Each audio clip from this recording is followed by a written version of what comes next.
Welcome Regents students. The topic of today's video is the Standard Model. The Standard Model was developed in the later half of the 20th century, so this is actually the most current stuff we're going to be learning in this course. I want to begin today by just looking at a very simple atom, the helium atom, and just talk about what we already know about how atoms behave. So as you know, electrons orbit around a nucleus, and in the nucleus we've got protons and neutrons.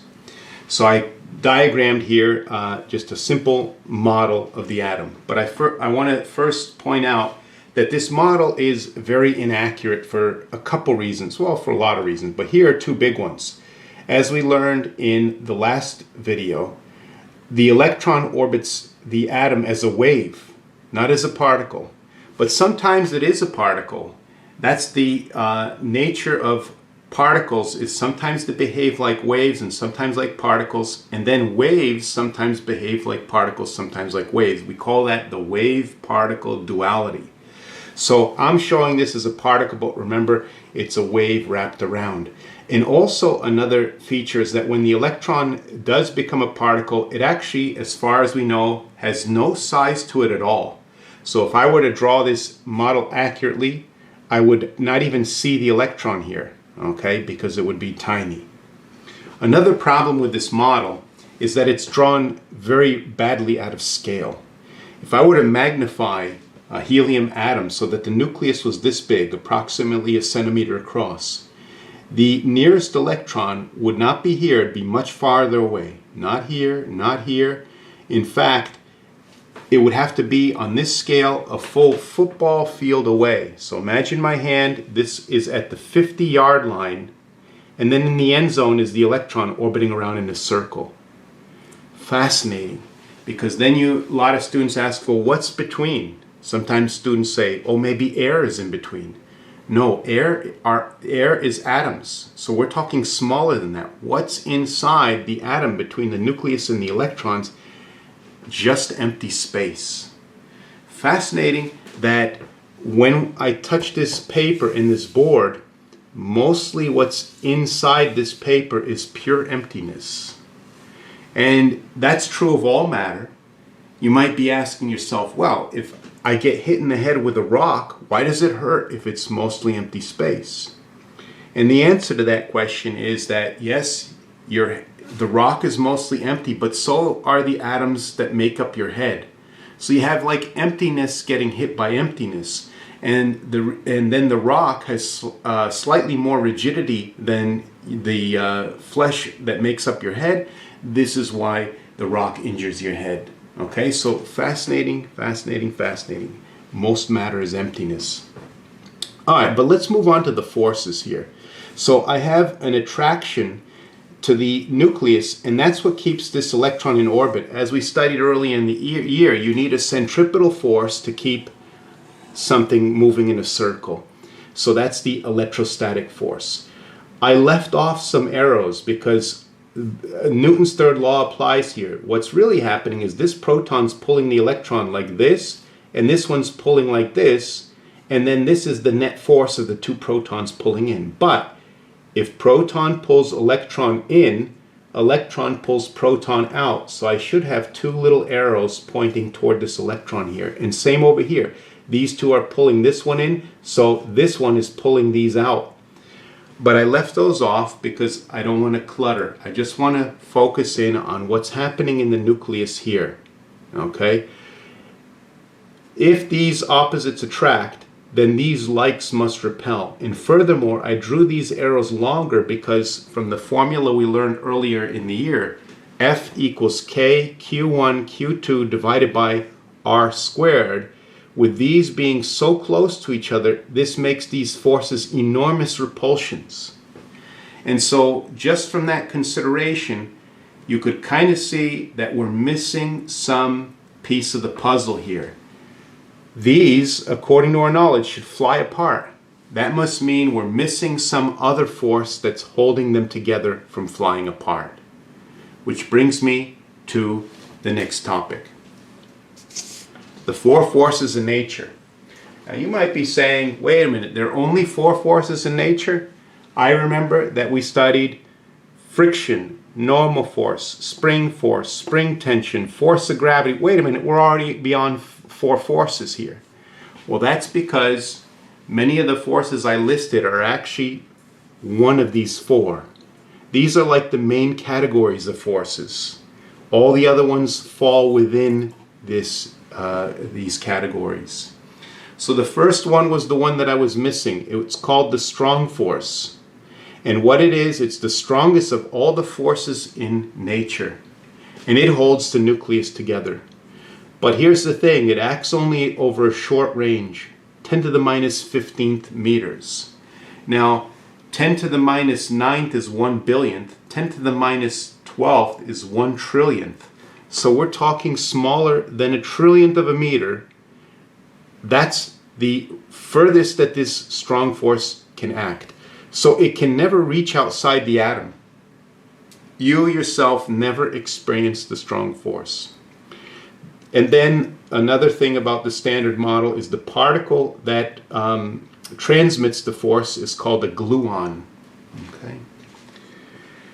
The second force of the 4 is called the electromagnetic force. We already studied the attraction between charges, the repulsion, that's part of the electromagnetic force.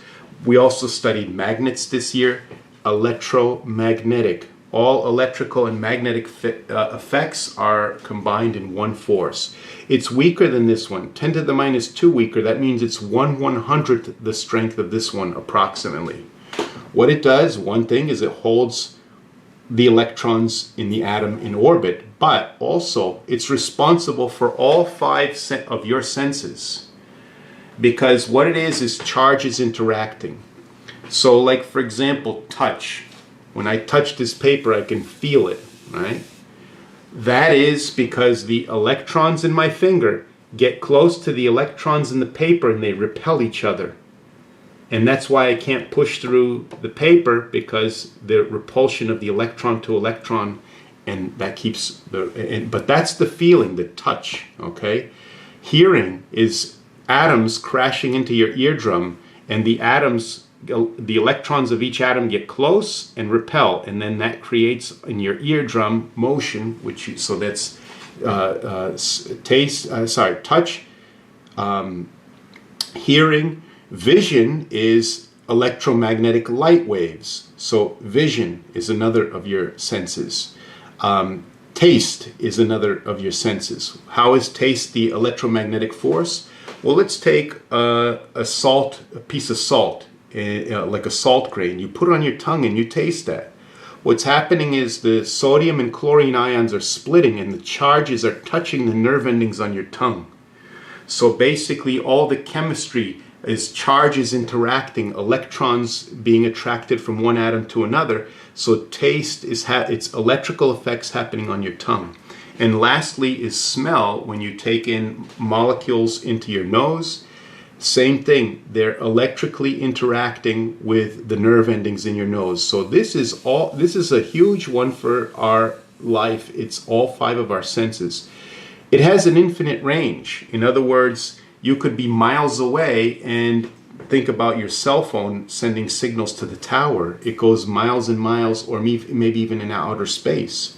And the particle that transmits the electromagnetic force is called the photon, as we already learned in the first video, Modern 1, in this topic. Then we have next the weak force. It's 1/1,000,000th weaker than the strong force. It contributes to nuclear decay, and its range is very short, 10 to the minus 18th meters, even shorter range than this. So this you never feel also, because it's inside the nucleus. And then the particle that transmits that is called, they're either W or Z bosons, and I believe there are 2 different W bosons.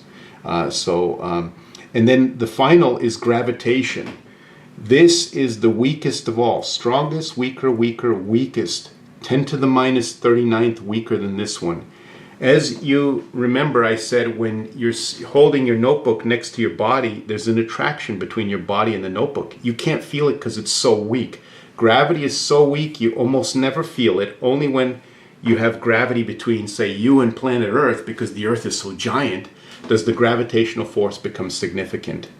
But an interesting thing is that even though it's by far the weakest, and it's so weak that you almost never feel it, in a black hole, it becomes the greatest force of all of nature. Inside of a black hole, the gravitational force, because the radius gets so small as a star collapses into a single point, that it crushes all matter. So very fascinating to me, at least, that even though it's the weakest, it becomes the greatest of all inside of a black hole. It also has an infinite range. Think about this. We feel forces of gravity from between the moon and the Earth, like, for example, when the tides form, or the Earth stays in orbit around the sun. That's a lot of distance, so it has an infinite range like the electromagnetic. So the four forces in nature. What you need to know is just that there are four, and a little bit about each of these. You don't have to know little specific facts like that, but you do need to know that it's a short range. You never feel it, these two, and these are far range, and of course we studied this in depth, so you need to know quite a bit about that, and this one also. All right, so another question is, we know about the pieces of the atom. Well, can we break these pieces into even smaller pieces? And that takes us to the next topic.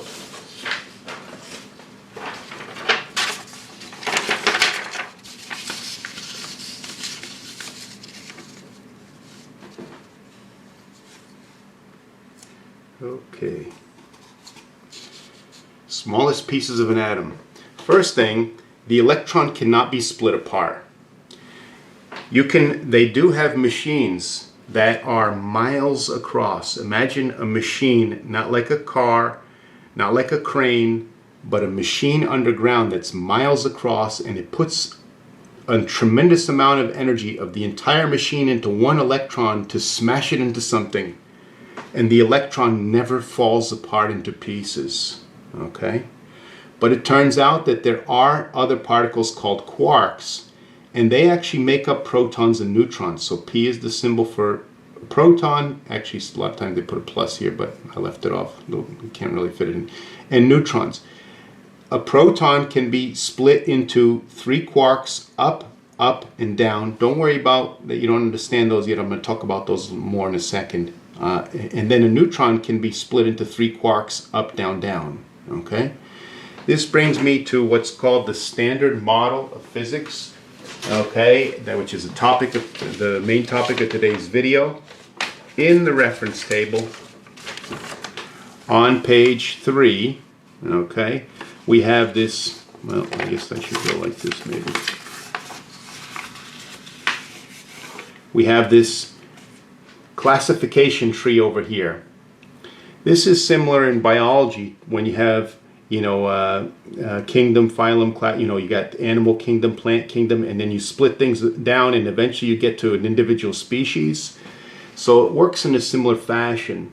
Okay, so actually I'm getting a little ahead of myself. So here are the particles in the standard model, the particles of the universe as far as we know. So there are 6 quarks, up, down, charm, strange, top, bottom. Okay, and also 6 leptons are listed here. A lepton is basically like an electron, things that cannot be broken into smaller pieces, and so here's 6 of them listed. Okay, electron being 1.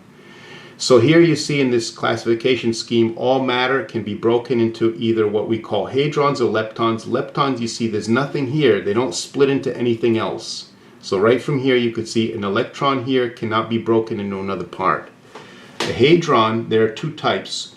One is called a baryon, one is called a meson. A baryon is made of 3 quarks, 3 of these things, okay? And a meson is made of a quark and an antiquark. Okay, so that sounds a little strange to you, an antiquark. I'll explain in a second. So mesons are only made of 2 pieces, baryons of 3 pieces. All right, so let's go a little bit and talk a little bit more about what these particles are.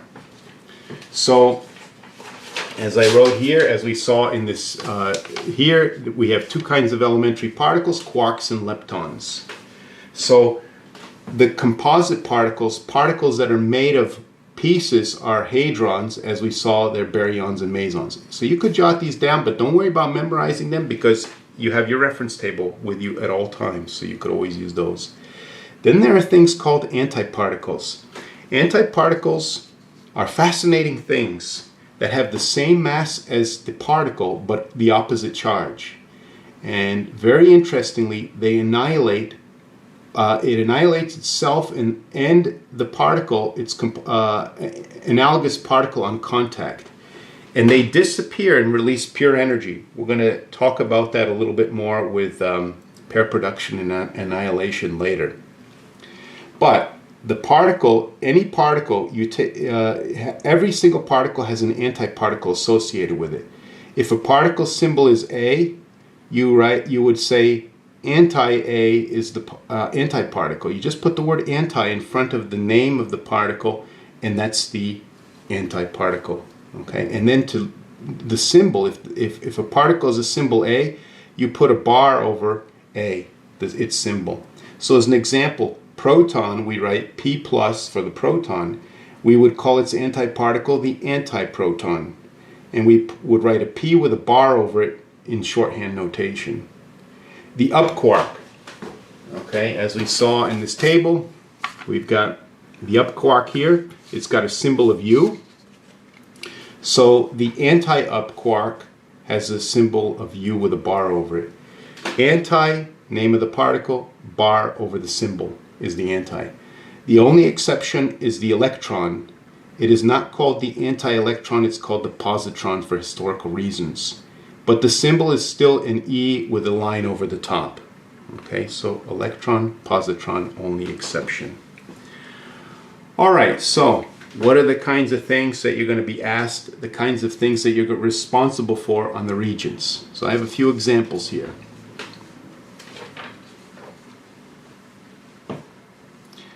Example 1. If a proton is made of up-up-down quarks, determine the charge in terms of E and then in terms of coulombs. So you don't have to remember that a proton is up-up-down, but you have to be able to figure out the charge of any hadron, which is a baryon or a meson. And this is how you would do it. So you look up on the reference table the charges on an up quark, which is plus 2/3 E. Remember, E is one elementary charge, which is from the front cover of the reference table. 1.6 times 10 to the minus 19th coulombs. Okay? But we get the charge of the quark, which is plus 2/3 E. And we've got two of them, so that's why I put, up, up. So I got plus 2/3 and plus 2/3 E. And then a down quark. So we look up the charge on a down quark, and it's negative 1/3 E. If you add these up, you get 4/3 minus 1/3 gives us 3/3 E. So the charge in terms of E is plus 1 E. Okay? But if you wanted the charge in coulombs, we have to remember that 1 E is on the front cover as 1.6 times 10 to the minus 19th. So we have positive 1 times that, so the charge of a proton is positive 1.6 times 10 to the minus 19th. We didn't even have to do this. We already knew that, right, from earlier in the year. But that's how you would figure out the charge from the quark combination. A little aside, the antiproton is comprised of anti-up, anti-up, anti-down. Okay, the three anti-quarks together make the antiproton.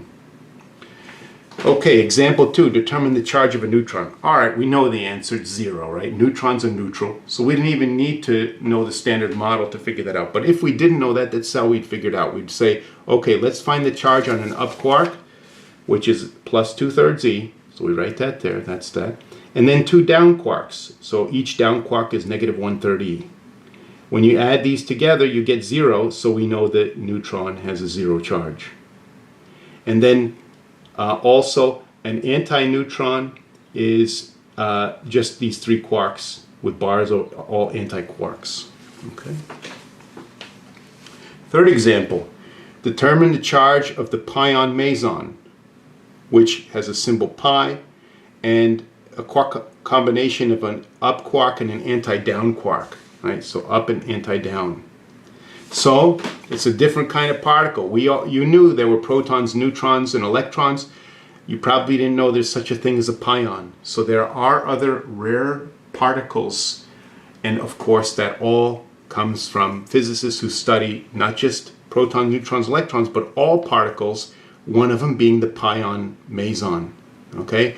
Now, how do we find its charge in terms of E and in coulombs? So again, we go to our reference table and we see that the charge on the up quark is plus 2/3 E, but then the charge on the down is negative 1/3 E. So since we have an anti-down, it's not negative 1/3, it's the opposite of that. Okay, antiparticle is always the opposite of the particle. And so these two minuses become a plus, and we get plus 3/3E. In other words, plus 1E is the charge in terms of E on the pion. And then lastly, in coulombs, if we wanted that, we would just slip in 1.6 times 10 to the minus 19th here for E, because that's what E is, right, from the front cover of the reference table. One elementary charge, 1.6 times 10 to the minus 19th, that goes there, and so there's the charge in coulombs. Now, on the Regents, well, which we're not going to take this year, but if you had a test question, you in the Regents course never have to memorize this, that the proton is made of this. But what they might do is give you a question and ask you, what is the quark arrangement of a proton? They give you a bunch of choices. Up, up, down is one of the choices. Maybe that's A. Then they give you another option, up, up, up. Okay. Then maybe up, down, down. Down, down, down is another choice. What you do is you figure out the charges of all the quark combinations like we did here, and only one of them will come up to plus 1E. And then you'll know, oh, that's the proton, because the proton is a charge of plus 1E. So that's the only way they'd ask you the charge combination, or the quark combination of these baryons. Okay? All right, so that's the standard model. Okay, so just want to review. We just reviewed about the atom, the overall structure, and how this repulsion suggests another force. And then so we went into the four forces in nature: strong force, electromagnetic; weak force, gravitational. And then we realized that, wait a minute, this isn't the complete picture. These in the middle can be broken into pieces, these cannot. So then we studied or learned about the standard model, which then gives us a more complete picture of the way matter works. Okay, so protons and neutrons are right here in this classification scheme. Electrons are here. We learned how to use this table, how to use the quarks to figure out charges. Okay, so that's it for today, and I will see you in the next video.